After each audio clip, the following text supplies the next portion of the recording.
Tangannya diborgol oleh suaminya di atas kasur. Lalu suaminya minum obat yang berwarna biru.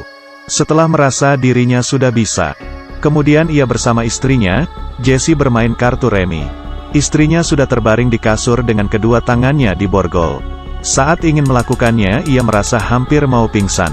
Kemudian jantungnya mulai sakit. Pada akhirnya pingsan. Jessie menggunakan kakinya membangunkan suaminya. Tapi suaminya sama sekali tidak ada respon. Kemudian tergulir jatuh dari ranjang.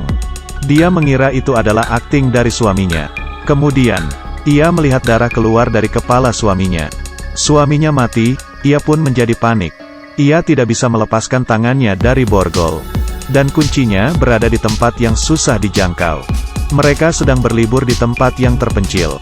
Di sekitarnya tidak ada orang. Dengan begini ia terus berteriak minta tolong. Hingga sore hari.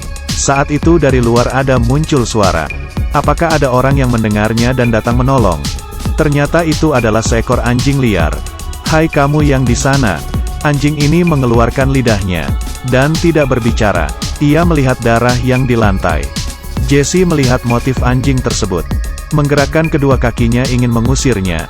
Anjing itu tidak memedulikannya. Ia menjilati cairan di lantai. Kemudian menggigit badan suaminya. Jessie sekuat tenaga berteriak. Hal itu tetap tidak bisa mengusirnya. Ia kemudian mengambil sebuah buku di atas rak tempat tidur. Dan melemparnya ke arah anjing. Anjing itu hanya mundur beberapa langkah.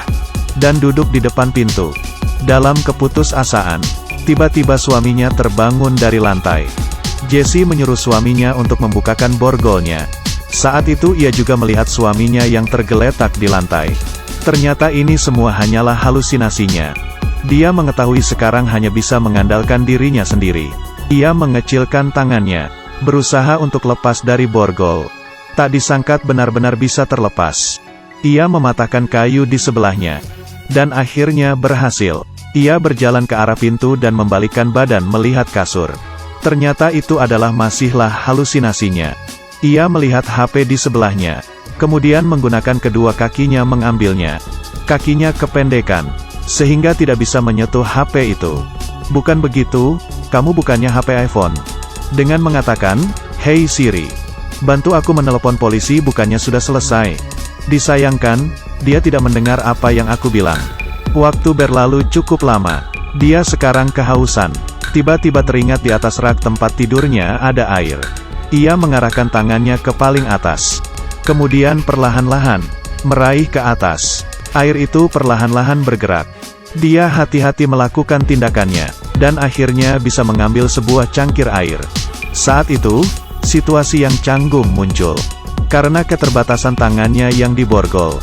Air yang jelas-jelas di tangannya, tidak bisa digapai oleh mulutnya. Ia pun hanya bisa meletakkan kembali air itu. Anjing yang kelaparan ini pun mulai berani. Ia langsung berjalan ke arah suaminya. Dia harus mencari cara untuk melepaskan tangannya dari borgol. Kalau tidak cepat atau lambat dia akan dimakan oleh anjing ini. Ia memegangi sebuah kertas harga baju. Dengan begini seharusnya sudah bisa. Ia perlahan-lahan melingkari kertas itu. Menjadikannya menjadi seperti sedotan. Kemudian mengambil lagi air itu. Dan akhirnya ia bisa minum. Kemudian menyisakan sedikit air untuk cadangan. Meletakkan cangkir air dan sedotan ke tempat semula. Setelah hal itu, ia mulai lelah dan ketiduran. Di tengah malam, ia terbangun oleh suara anjing. Dan menyadari di pojokan berdiri seseorang. Ia mengira dirinya sedang berhalusinasi. Tak disangka orang itu semakin lama semakin mendekat. Orang itu berwujud aneh dan tidak mengeluarkan kata-kata. Ia langsung memperlihatkan barangnya ke Jessie. Dalamnya berisi tulang dan perhiasan. Ini seharusnya bukan penyabut nyawa yang datang untuk mengumpulkan tulang orang kan? Jessie mengedipkan matanya lagi. Jangan lihat, jangan lihat. Di saat ia membuka matanya, sudah sampai di hari kedua. Anjing masih duduk di depan pintu menunggu kesempatan. Saat itu Jessie merasa sangat kesakitan. Ia sepanjang malam terikat dengan borgol. Sehingga tangannya membiru. Dia tidak berhentinya menggerakkan kakinya. Agar darah bisa mengalir ke tangannya. Kemudian ia mengambil air untuk minum lagi. Saat terbaring ia menyadari anjing berada di sebelah kakinya. Kemudian ia langsung lompat dan menggigitnya. Ia yang kesakitan langsung menendang anjing itu. Anjing itu mulai agresif.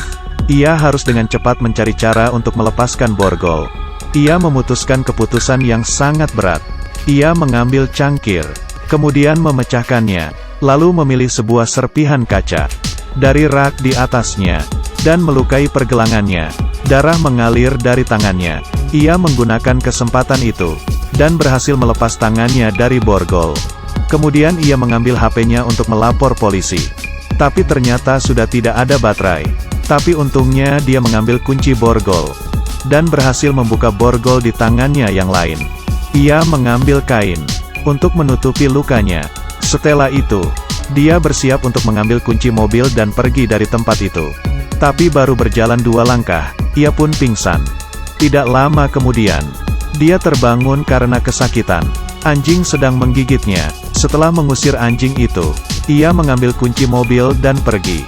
Di lorong muncul pria yang aneh. Kebiasaan orang ini adalah mengambil barang berharga orang lain. Kemudian, Jesse memberikan cincin pernikahannya kepadanya. Dia tidak melukai Jesse. Kemudian Jesse pun pergi dari tempat itu. Di perjalanan, karena stamina tubuhnya yang tidak stabil, ia menabrak pohon. Suara benturan besar itu mengundang perhatian orang yang lewat. Akhirnya ia pun tertolong. Setelah melihat film ini, membuatku kaget langsung meneriak, "Hey Siri." Setelah mendengar suaranya baru terasa aman. Aku adalah Yue Bei, bertemu lagi.